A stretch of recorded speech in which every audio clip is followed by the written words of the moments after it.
नमस्ते and welcome to this exciting episode of Satology debunking mythology. Satology के इस episode में आपका बहुत बहुत स्वागत है।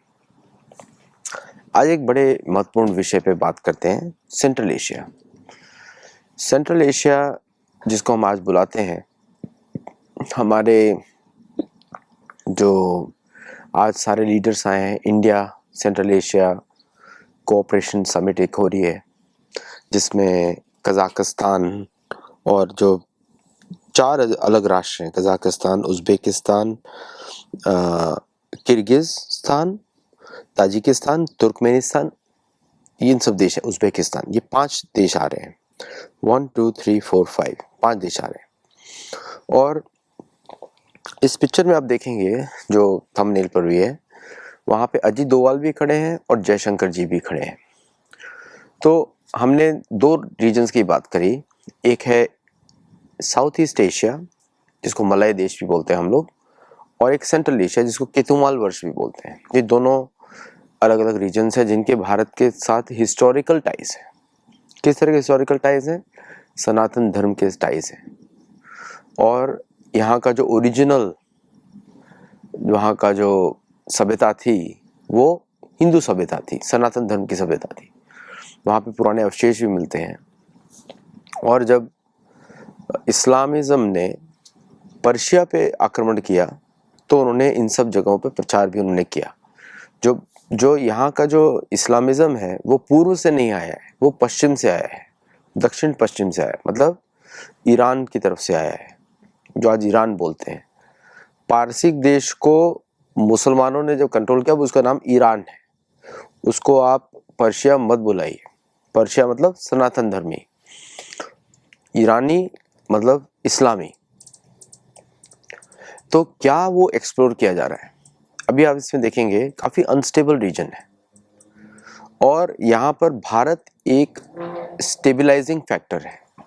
यहाँ पे बहुत सारे लोग ओआईसी के भी पार्ट में हैं, ऑर्गेनाइजेशन ऑफ इस्लामिक स्टेट्स, और इन्होंने भारत में हमेशा भारत के विरुद्ध वोटिंग किया है। और जब भारत के विरुद्ध वोटिंग किया है in the OIC and UN also, वो ओआईसी के माध्यम से किया है इन्होंने सबने। और भारत का एक डेलीगेशन, 3 डेलीगेशन है, एक पूर्व में है, एक यूरोप में है और एक अमेरिकाज में है। ये 3 डेलीगेशन घूम रहे हैं जो कि सिंदूर में जो भारत ने आक्रमण किया उसको एक्सप्लेन कर रहे हैं। इस पूरे इंसिडेंट को आप इससे कनेक्ट करिए।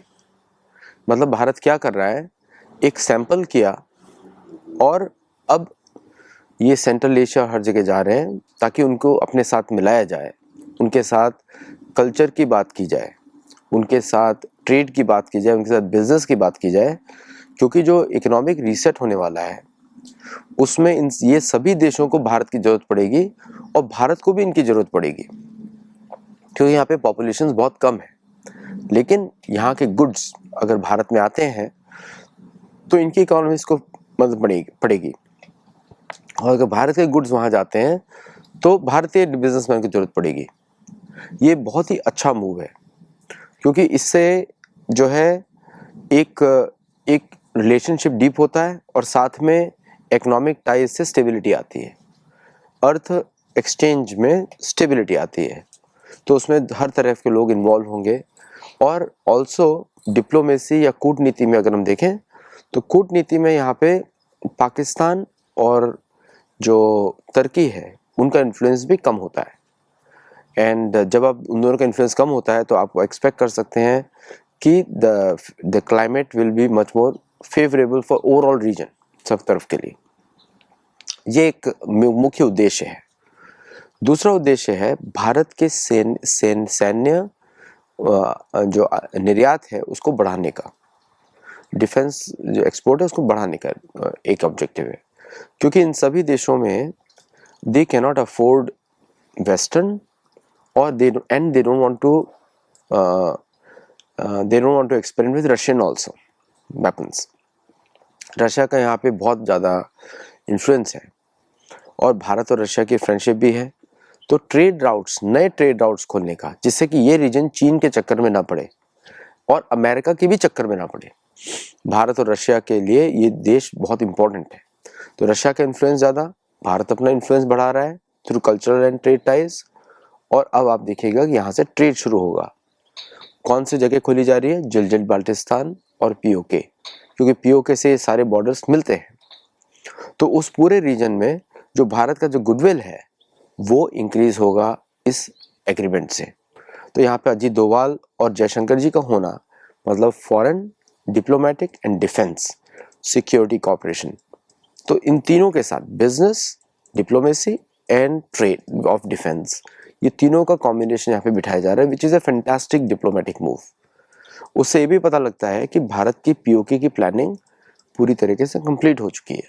अब पीओके आएगा और मेरे हिसाब से सिंदूर जैसा ऑपरेशन कंटिन्यू होगा। मैं काफ़ी अपसेट भी था एक तरीके से कि हमने जो है इनको पाकिस्तान को छोड़ना नहीं चाहिए, क्योंकि जब आपका इनिशिएटिव होता है उस समय ही और ज़्यादा इनिशिएटिव लेके उसको सॉल्व करना चाहिए। लेकिन at the same time I fully understand, हम लोग अमेरिका नहीं है कि हम लोग बमबारी करने निकल जाएं, उसके बाद हमारे पास कोई प्लान ही नहीं है, तो उससे फिर आतंकवाद बढ़ेगा, अनस्टेबिलिटी आएगी और प्रोसेस कंप्लीट नहीं होगा। तो इसलिए आई फुली अंडरस्टैंड कि अगर ब्रॉड पर्सपेक्टिव में देखा जाए तो this is the right move कि उसके पिछले सारे जो प्लानिंग की जाए, जैसे कि अगर आप देखें कि इंडस वाटर ट्रीटी को जब भारत ने अबेंस में किया, मतलब कि थोड़ी देर के रोका, स्थगित किया, उन्होंने 2014 से प्लानिंग शुरू की थी, पहले से नहरें बन रही थी।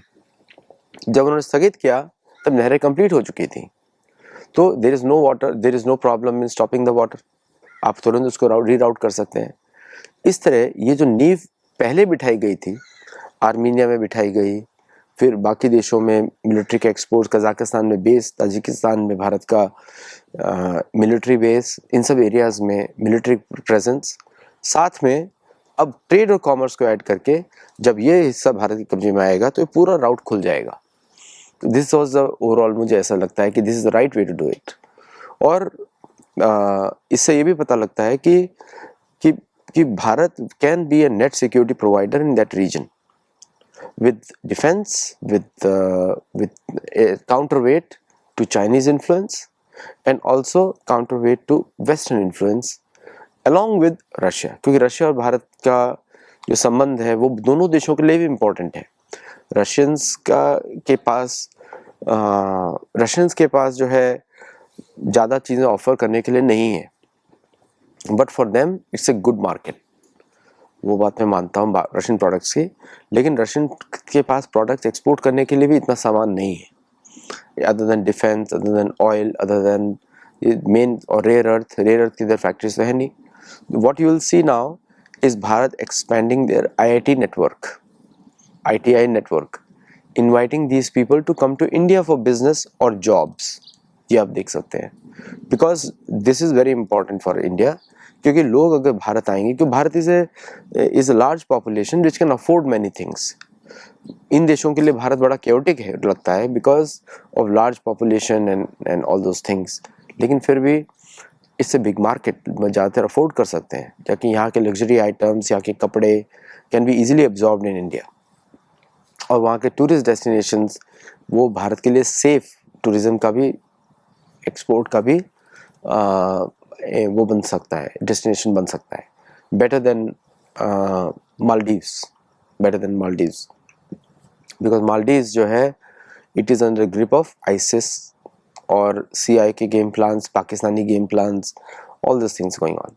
तो ये अच्छा सेफ एवेन्यूज़ हैं जहाँ पे भारत अपने इन्फ्लुएंस को और बढ़ा सकता है इन दैट रीजन, और चाइना के वेस्ट में आ जाएगा। उसे चीन जो है, चीन के लिए वो एक खतरा बन सकता है और बनना भी चाहिए, बिकॉज तिब्बत तो भारत का ही अंग है और भारत को इसमें कुछ पहल करनी पड़ेगी, because Taiwan can be in question, Tibet can be in question.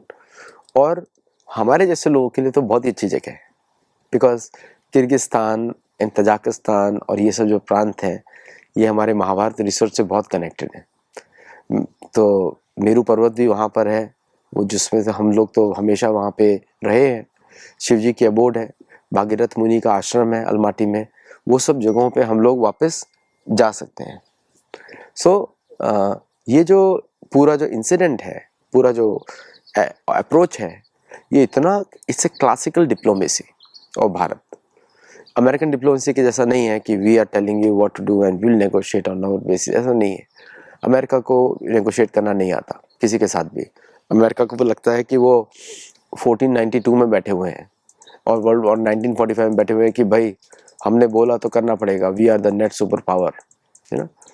अच्छी बात है, लोग को ऐसा मानना चाहिए, क्योंकि जितना घमंडी होगा उतना ज़्यादा वो लॉस लेगा। नाउ सेकंड पॉइंट, पाकिस्तान के ऊपर आते हैं। ऑपरेशन सिंदूर में जो भारत ने बढ़त हासिल करी और चीन ने पाकिस्तान के साथ सहयोग करके प्लेन देने की कोशिश करी, वो प्लान अभी लंबे समय तक चलने वाला नहीं है। मैं रीज़न बताता हूँ आपको, क्योंकि पीओके और जिलजिल बाल्टिस्तान भारत के पास वापस आ जाएगा, आना भी चाहिए। तो चीन के लिए वो टाइज मेंटेन करना बहुत डिफ़िकल्ट काम है और चीन कभी भी बदल सकता है। विथ ट्रेमेंडस प्रेशर ऑफ ट्रेड चीन कभी बदल सकता है। तो what I am seeing is कि अगर हम लोग ये करें, कोशिश करें कि चीन को के ऊपर सैंक्शंस बढ़ाएं ताकि वो वहाँ पे रिबेट करे, तो that will be a very good option. और चीन के साथ ट्रेड रिलेशनशिप्स में और भी अदर आइटम्स में, जैसे प्राइम मिनिस्टर मोदी ने ऑलरेडी बोल दिया है कि आप लोग क्यों नहीं खरीदते हैं लोकल मैन्युफैक्चरर से गणेश की मूर्तियाँ, शिव जी की मूर्तियाँ, या भारतीय मैन्युफैक्चरिंग क्यों नहीं खरीदते हैं, रेजिन्स की क्यों लेते हैं। उन्होंने बोला छोटी छोटी आँखें, है ना, हम लोग को तो बड़ी आँखें, कमल समान आँखें वाला चाहिए। So this is a signalling a different type of move. दूसरा मूव क्या है, dissuade China from investing in Pakistani defence. तो आपको ये भी लग सकता है चाइना यहाँ पे डिले इंट्रोड्यूस करे। तो जो भी कल मीडिया रिपोर्ट्स आई थी या परसों मीडिया रिपोर्ट्स आई थी, वो I don't think so it will be relevant any longer. China might delay supply to Pakistan, इसलिए Pakistan is trying to get additional funding for the F-16। लेकिन F-16 को काटने के लिए भारत के पास MiG-29 है और भी अलग सिस्टम्स हैं। तो F-16 is no longer a threat. F-16 को हराने के लिए तेजस ही काफ़ी है, इसीलिए अमेरिका बार बार डीले कर रहा है इंजन्स। उसको मालूम है तेजस की काट है, and if Tejas can be beaten down, F-35 can be easily beaten down in many ways. Sorry, F-16 can be beaten down, then F-35 can be beaten down. तो ये सब परम्यूटेशंस कॉम्बिनेशंस हैं। So what I foresee is that, मैं चाहता हूँ कि PoK जल्दी जल्दी वापस आए, जिलजिल बाल्टिस्तान भी भारत के वापस आए, और अमेरिका के साथ जो है डील्स को रीस्ट्रक्चरिंग करने में टाइम लगेगा, क्योंकि लगना चाहिए, क्योंकि अमेरिका का एडमिनिस्ट्रेशन का टैरिफ पॉलिसीज़ क्लियर नहीं है और उनका रिजर्व करेंसी का स्टेटस भी अभी क्लियर नहीं है। बिकॉज अभी अगर उसका यूसेज 5% भी अगर कम आता है तो American economy will collapse completely, और वो दिख रहा है, अगले 2-3 महीनों में दिख रहा है। सो विद दैट मेरा अपडेट थोड़ा ख़त्म होता है। Thank you all for joining. Join करिए, लाइक करिए, शेयर करिए, सब्सक्राइब करिए और लोगों को बताइए हमारे गुरुकुल में जुड़िए और गुरुकुल में फीस देकर जुड़िए, so that you can help us also.